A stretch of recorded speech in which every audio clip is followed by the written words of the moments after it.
Dahulu kala ada seorang gadis kecil yang baik.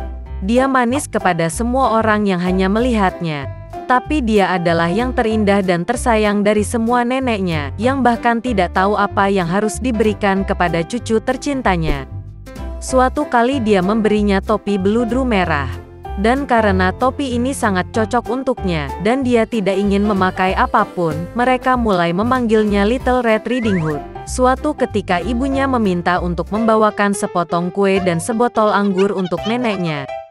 Mereka mengatakan bahwa dia sakit dan lemah, itu akan baik untuknya.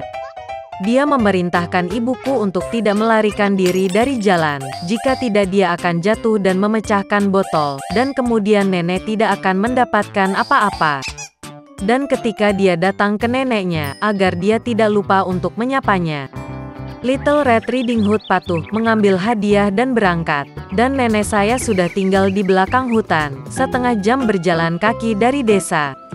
Dan segera setelah Little Red Riding Hood memasuki hutan, dia bertemu dengan seekor serigala. Gadis itu, bagaimanapun, tidak tahu jenis binatang buas apa itu, dan sama sekali tidak takut padanya. Dia menyapa dengan sopan. Serigala itu juga berperilaku sangat sopan, jadi si kecil berkerudung merah memberi tahu serigala itu bahwa dia membawa hadiah untuk nenek tercintanya.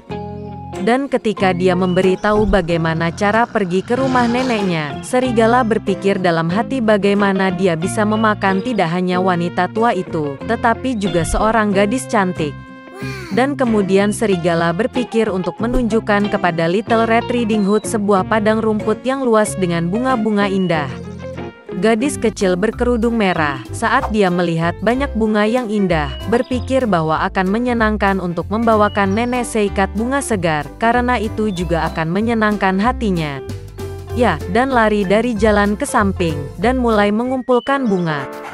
Jika dia memetik satu bunga sedikit, seperti bunga yang lain memanggilnya, itu bahkan lebih baik, dan dia akan mengejarnya. Dan begitulah ia melangkah semakin jauh ke kedalaman hutan. Dan serigala itu langsung lari ke rumah nenek dan mengetuk pintu. Nenek bertanya siapa yang ada di sana. Dan serigala itu menjawab dengan suara tipis bahwa yang membawakan pai dan anggur adalah Little Red Riding Hood. Wanita tua itu percaya dan memerintahkan untuk menekan kait dan masuk. Serigala menekan kait, pintu terbuka, dan dia lari ke gubuk neneknya. Saya bergegas ke tempat tidur nenek saya dan langsung menelannya. Kemudian dia mengenakan gaun neneknya dan topinya di atas kepalanya, pergi tidur dan menunggu. Sementara itu, gadis berkerudung merah berlari dan mengejar bunga, dan ketika dia mengumpulkan sebanyak mungkin yang dia bisa bawa, dia teringat kembali tentang neneknya dan pergi ke rumahnya. Dia sangat terkejut karena pintunya terbuka lebar, dan ketika dia memasuki ruangan, dia memanggil neneknya. Tidak ada jawaban. Cucu perempuan itu naik ke tempat tidur, dan melihat nenek sedang berbaring, dan dia telah menarik topinya di hidung, dan itu tampak sangat aneh. Little Red Riding Hood bertanya dengan bingung mengapa nenek memiliki telinga sebesar itu. Dan serigala menjawab dengan suara nenek untuk mendengar lebih baik. Kemudian Little Red Riding Hood bertanya mengapa nenek memiliki mata yang besar. Untuk lebih melihat Anda, serigala menjawab. Dan lengannya sangat besar sehingga lebih mudah untuk digenggam. Dan ketika Little Red Riding Hood melihat mulut serigala dan hanya bertanya mengapa nenek memiliki mulut yang begitu besar, serigala itu menerkamnya, berteriak, agar aku bisa memakanmu. Dan bagaimana dia melompat keluar dari bawah selimut dan menelan gadis malang itu. Setelah merasa muak dengan cara ini, serigala kembali tertidur, dan mulai mendengkur sebanyak yang dia bisa. Saat itu seorang pemburu sedang lewat di depan rumah nenek, mendengar dengkuran dan bertanya-tanya apakah telah terjadi sesuatu pada wanita tua itu sehingga dia mendengkur begitu. Dia memasuki rumah, pergi ke tempat tidur dan melihat bahwa serigala sedang tidur di sana. Dan dia sudah lama memburu penjahat ini. Dia ingin membunuhnya dengan pistol, tetapi terpikir olehnya bahwa serigala itu mungkin menelan neneknya dan dia masih bisa diselamatkan. Itulah mengapa dia tidak menembak, tetapi membuka lebar mulut serigala, dan melihat topi merah menyala di sana. Seorang gadis melompat keluar dari mulutnya dan berkata bahwa neneknya masih di sana. Pemburu itu membuka mulut serigala lebih lebar lagi, dan nenek tua itu entah bagaimana keluar dari balik kerudung merah. Mereka senang, mulai memeluk dan berterima kasih kepada pemburu. Mereka memutuskan untuk memberi pelajaran pada serigala yang licik. Mereka membawa batu-batu besar secepat mungkin, memasukkannya ke dalam mulut dan perut serigala, dan membawanya ke halaman. Dan ketika serigala bangun, dia melihat pemburu, dan hendak melarikan diri, tetapi tidak dapat menahan beban batu, dan jatuh ke tanah. Ini menyenangkan ketiganya, sementara serigala bangkit dan hampir tidak menyeret perutnya yang berat ke dalam hutan yang gelap. Mereka tidak pernah melihatnya lagi. Beginilah cara mereka memberi pelajaran pada serigala yang licik, dan Little Red Riding Hood memutuskan bahwa dia tidak akan pernah lagi melanggar perintah ibu. Tuan Gober yang pelit sudah lama tidak mencintai apapun atau siapapun kecuali uangnya sendiri. Dia tidak mengerti kegembiraan yang diberikan Natal dan Tahun Baru bagi orang lain.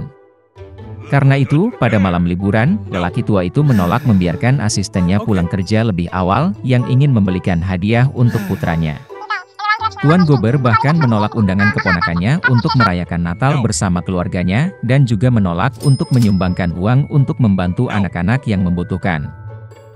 Larut malam orang tua itu menutup kantornya dan pulang. Dan kemudian, di kamar tidurnya hal-hal aneh mulai terjadi. Angin bertiup dari suatu tempat, guntur bergemuruh, dan tiba-tiba hantu temannya, yang telah meninggal pada Natal lalu, muncul di hadapannya. Tuan Gober sangat takut dan tidak mengerti apa yang sedang terjadi. Roh berkata bahwa setelah kematian dia dihukum karena tidak berbuat baik dan tidak membantu orang selama hidupnya. Dia tidak ingin lelaki tua itu mengalami nasib yang sama.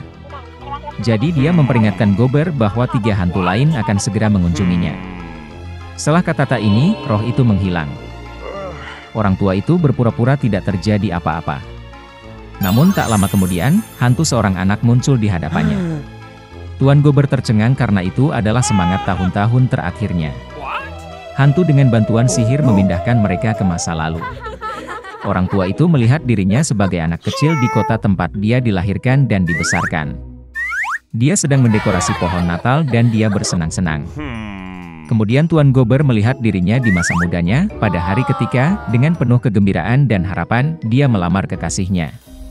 Setelah itu, lelaki tua itu melihat dirinya menjadi dewasa. Istrinya menangis, dan dia tidak mengerti mengapa dia memutuskan untuk berpisah dengannya. Faktanya adalah bahwa Gober tidak lagi memperhatikannya, tetapi hanya memikirkan uang. Orang tua itu tidak bisa melihat dirinya sendiri dari luar, dan meminta hantu untuk mengembalikannya. Roh itu akhirnya menghilang, tetapi hantu lain muncul menggantikannya. Dia membawa Gober ke rumah asistennya pada malam Natal. Seluruh keluarga sedang duduk di meja yang buruk. Orang tua itu yakin bahwa mereka semua membencinya, tetapi dia menjadi yakin bahwa sebenarnya tidak demikian. Ajudan itu bersulang untuk kesehatan Tuan Gober, dan istrinya dengan senang hati ikut bersulang. Dan kemudian orang tua itu memperhatikan bahwa putra asistennya sakit. Gober merasa kasihan pada anak itu dan malu atas perilakunya. Kemudian hantu itu membawa lelaki tua itu ke rumah keponakannya. Seluruh keluarganya senang dengan liburan itu. Yang terpenting, mereka meninggalkan tempat duduk di meja untuk Tuan Gober. Orang tua itu tidak menyangka akan melihat ini, dia selalu berpikir bahwa seluruh keluarga membencinya. Akhirnya hantu itu menghilang, tetapi roh tahun-tahun mendatang muncul menggantikannya. Dia membawa Tuan Gober ke pemakamannya sendiri. Semua orang mengatakan bahwa menjadi lebih mudah bagi mereka ketika lelaki tua itu akhirnya meninggal. Baru kemudian dia menyadari bahwa sepanjang hidupnya dia tidak membawa kebaikan kepada siapapun. Kemudian Gober melihat asistennya membawa bunga ke kuburan putranya. Orang tua itu tidak bisa lagi melihatnya, dan meminta hantu untuk membawanya kembali. Roh ketiga menghilang, dan Gober kembali ke rumah. Orang tua itu akhirnya memutuskan untuk berubah menjadi lebih baik. Untungnya, dia menemukan bahwa waktu telah mundur beberapa jam. Tuan Gober memutuskan untuk tidak membuang-buang waktu. Dia masih punya waktu untuk mengubah segalanya. Orang tua itu sangat senang dengan kedatangan Natal. Dia mengirim kalkun paling mahal dan paling gemuk ke rumah asistennya. Gober kemudian mengirim hadiah kepada putra penolong dan menyumbangkan sejumlah besar uang untuk amal. Setelah itu, lelaki tua itu pergi merayakan Natal bersama keponakannya, di mana seluruh keluarga menyambutnya. Keesokan harinya, ketika asisten Gober datang bekerja, dia menaikkan gajinya. Untuk putranya, lelaki tua itu menjadi ayah baptis. Ten Gober memberi anak itu perawatan terbaik dan dia terus menikmati hidup sehat. Sejak itu, laki tua yang pelit itu menjadi orang yang paling baik dan paling dermawan di kota, dan telah mendapatkan cinta dan hormat universal.